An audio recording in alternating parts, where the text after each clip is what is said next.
जन सुराज ने बिल्कुल स्पष्ट किया है कि हम लोग ऐसे किसी भी कानून के खिलाफ हैं जिसमें समाज का एक बड़ा वर्ग अपने आप को उसमें सहभागी नहीं पाता है या उससे असहमत है या उससे डरा हुआ फील करता है।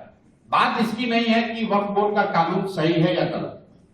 गलत है कुछ लोगों की नजर में, कुछ लोगों की नजर में सही भी हो सकता है, हम लोग की नजर में गलत है। लेकिन सबसे बड़ी बात है कि आप उसको बना कैसे रहे।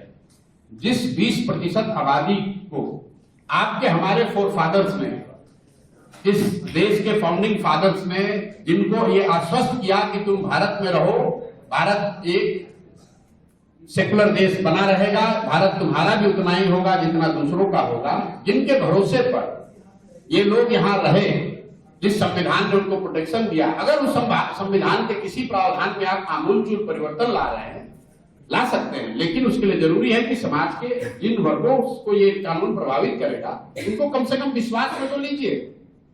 अगर हमारे पिताजी ने या हमारे दादाजी ने कोई कमिटमेंट समाज के लिए किया है तो क्या मेरी ये जिम्मेवारी नहीं है कि मैं अपने बाप दादा के किए हुए कमिटमेंट पर ईमानदारी से खड़ा रहूं?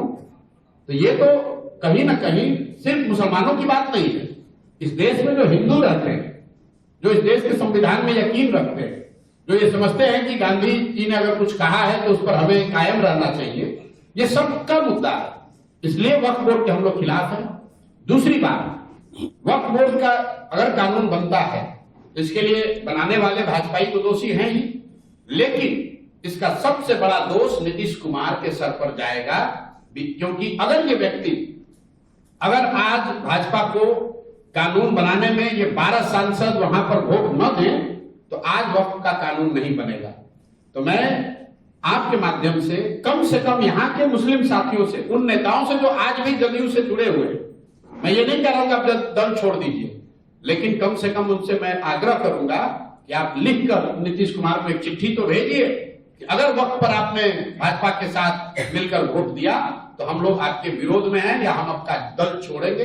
कम से कम नीतीश कुमार पर इसका दबाव तो बनाइए।